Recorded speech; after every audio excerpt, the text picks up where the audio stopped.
What's going on, guys? It's Nick from Lively Outdoors. I am out here at Thor. On my way out here, I was listening to a little Kid Cudi, Rob Zombie, and John Denver, and it got me thinking, you know, this world's kind of jacked up right now. I mean, everything's just kind of all cattywampus. Everybody hates everybody, you know. I don't know, it just got me thinking, you know. A lot of times you're gonna have bad days, a lot of times you're gonna have good days.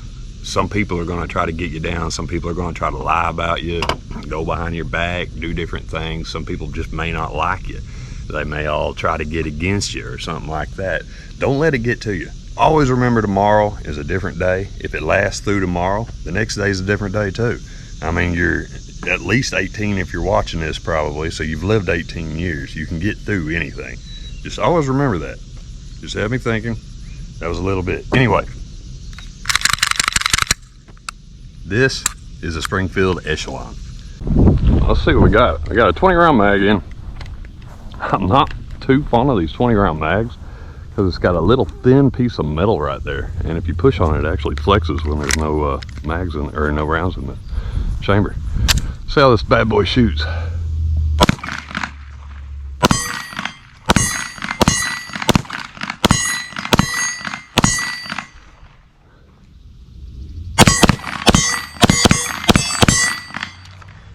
Shoots pretty good. I'll have to get used to the sights. The sights suck. I don't have a red dot on this. I know that's one of the main features of this gun, is you can put like 30 different red dots on it. I'm probably not going to put a red dot on it, but they're coming out with a 3-dot night sight setup, so I'm going to get rid of that white U in the back. That's what I don't like about the Hellcat. See if we can pop some back here at 50.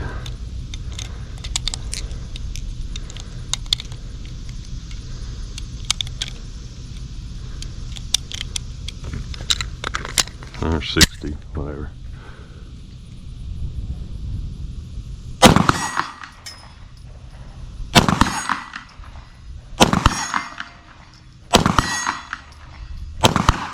Of course, I missed the last one.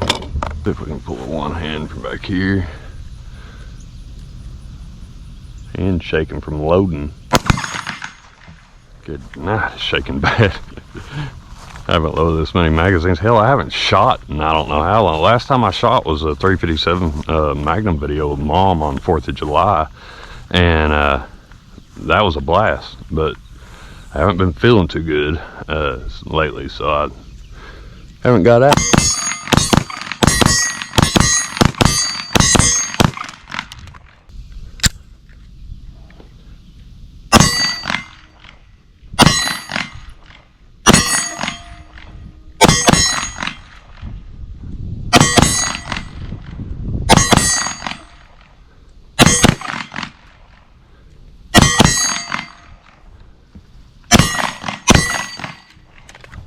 Alright, let's go have some fun.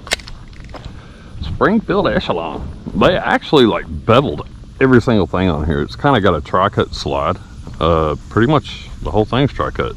You got deep serrations through here. You've got a small slide release, slide lock, whatever you want to call it. I like it.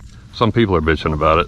You've got whatever they call gas pedals or whatever right here. I kind of like that. Some people are saying this is your gas pedal, but your gas pedal is actually this right here. I would not push down on that because that takes your damn gun apart. You got a straight trigger, very good trigger, double undercut. You got a cut here. It's actually stippled, undercut under here, full 360 degree stippling. On the front of your guide rod is actually stippled, and I cannot figure out why, but but it is. I don't know, maybe to add reduce the glare or something on the front. I'm not really sure about that, but anyway, it's pretty cool.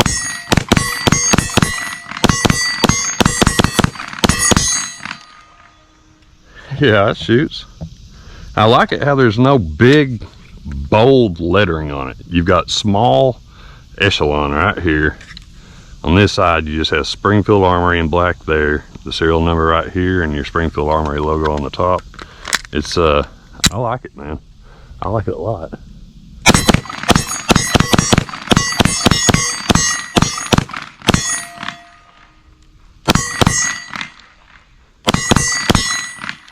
Yeah.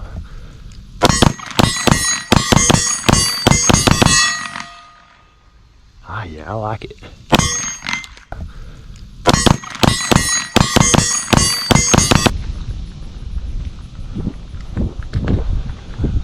All right, we're gonna mosey back here. Take a shot from back here, see what happens. See if we can pick one up. All right.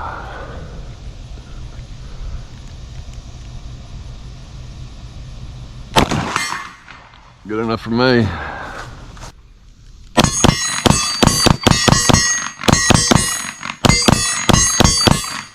All right, guys, we're done. What's going on, guys? Just got back from the range, took the pup out to take a crap, slammed a large pizza in my gut, and now I'm sitting down with you awesome folk to discuss the Springfield Echelon. This gun tricked me. Someone released a video or a picture of it on YouTube. They leaked it a little bit early, and I saw it, and I just thought it was an XD. Like the XDs, don't like the looks of them, don't like the feel of them. That's just me. I know they're very, very durable guns. A few of my buddies have them. They shot the living crap out of them, and they're excellent. That's what I thought this was going to be. It's not. I postponed on getting one because I knew every YouTuber out there was going to be doing a review that day that they released it, and sure enough, every single one of them just so happened to have red dots and the same light.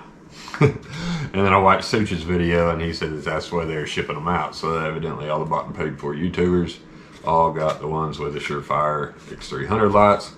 And so this is the non-bought and paid for review, and I can tell you right now, I like it.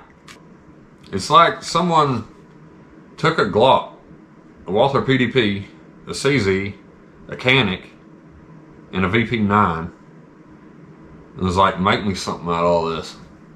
And this is what they come up with. Right now, I think this is the best $600 pistol you can buy on the market.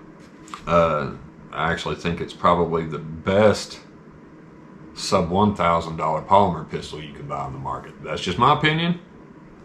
Don't get me wrong, don't hate me, especially if you haven't shot one yet. You don't have any input. Trust me, if you shoot one, you're gonna think different. They beveled every single thing on here. You've got a tri-cut slide, you've got deep cocking serrations, you've got the VP stacker in the back for if your hand somehow, some way slips off these deep cocking serrations and hits that, except it's not the cheap plastic little insert thing that'll pop out on this side like it did me at the range. I mean, one of my buddies, we were out there running drills, and I had a stovepipe. I just racked it like that, and it took the right-hand side one completely off because there's only like a little two-tip thing that pops up under your rear sight. Now, the older ones went all the way through, and then your rear sight set on it. It's a weird deal. But the ones now just have like a little tip that sticks in there, and then it connects and pops in there. It's shit, I mean, in my opinion. This one is machined into the slide. It's not coming off. Everything, like I say, is beveled on it. The front, even the front sight is beveled on it. I'm not a fan at all of this rear sight. I don't like U-notch rear sights. I like square notch rear sights. This one's a U-notch with, it's like almost like they're like, no, they don't even know me. But it's almost like, you know, I'm gonna piss Nick off and not only put a U-notch, but put a white U on there too. But anyway, I may just paint that black. I don't know. I may order a different sight. They've got a 3-dot sight setup coming out. You've got 30 different options of red dots you can mount directly to this slide. You've got ambidextrous mag release. You got mag releases on both sides, and ambidextrous slide release, slide lock, whatever you want to call it, on each side. You don't have to take it off. I was kind of worried about my mag release being over here and afraid I was going to hit it, you know, on accident or something with a knuckle or anything. Had zero issues with that at all. The slide is a hair wider than a 17. Not much. It looks a lot wider from the rear because you've got this the cocking tabs in the back. Your gas pedals on the front are or on each side, they're going to be right here. They're stippled. This is your gas pedal. This is not your gas pedal. This is your takedown lever. I saw one guy on YouTube saying this was your gas pedal and it makes it really nice to hold on to. You don't want to do that. This is your gas pedal. If you can't reach that, you might go down here, wrap your finger around there, whatever you got to do, but I would not put a lot of pressure on that, because if you do, stuff could go really wrong. And I might be wrong about that, but I mean, if you do, a lot of stuff could go wrong quick. You put your thumb on that, and that's your gas pedal, and it accidentally comes down, well, then whenever you release your slide, you got that issue. That's not something I want to happen. That's just me. You can definitely keep that from happening by keeping your finger off the takedown button. There is not one single thing that I don't like about this gun, and it has been years since I was actually able to say that.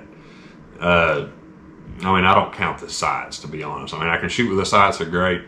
I don't like the U-notch, and it's, highlighted on top of that, but I mean, I can still get by with that. There's not one thing that I don't like about it. The triggers, undercut on the trigger guard. You got an undercut here, so you got a double undercut stippled in the front, stippled under here. It's not stippled through here like it should not be. It should be smooth like it is. You got stippling for whatever reason on the front of your guide rod. I still don't understand that, but I'm sure they had a good reason, or they're just like, hell, we're gonna stipple this too. Who knows? You've got a little bit of a flare on each side and a little bit of a flare on the front and a hair of a flare in the back. It's not really the greatest on flaring as far as magwells, but if I had my guess, like TTI or somebody like that, it's going to come out with a magwell, and it'll probably slide right on there, because you do have a little gap right there that can figure something out and get that going. The finish looks very good. It's a stainless slide, so you don't have to worry a whole lot about it other than just wear. But I think the finish is going to hold up very, very well. The barrel is excellent. It looks like it's machined very well. It's kind of tri-cut barrel, just like the slide is. So that goes along with that. You've got in the rear, which I really like, and I don't understand why they didn't serrate that, but they actually stippled the rear of the on the plate, so that takes away some glare off the back whenever you're trying to line up the front sight. And this trigger, the trigger is excellent. I thought that was going to be the downside of this gun. Whenever I was sitting there playing with it, it took me a little bit to realize that I wanted to try it, so I went out there and I thought, all right, I'm going to go ahead and give it a shot. And I squeezed the trigger and I was like, well, I gotta buy that. So you got a flat face trigger, you got your dingus right here. This is your take up right there. You got 90 degrees almost right there. This is your brake. Your over travel is what keeps you accurate after your actual pull. To me, I don't care how much take up I have, as long as my over travel is very minimal. This is very, very minimal. There's your over travel. Your reset is there. And your brake, it's excellent. I mean, excellent. I'm gonna guess probably 4.5 pounds. I'd say 4.5 pounds. Let's check it.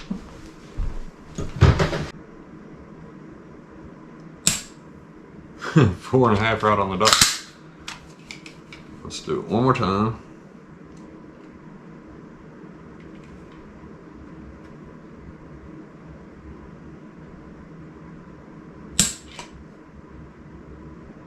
Little over, a hair over 4.5.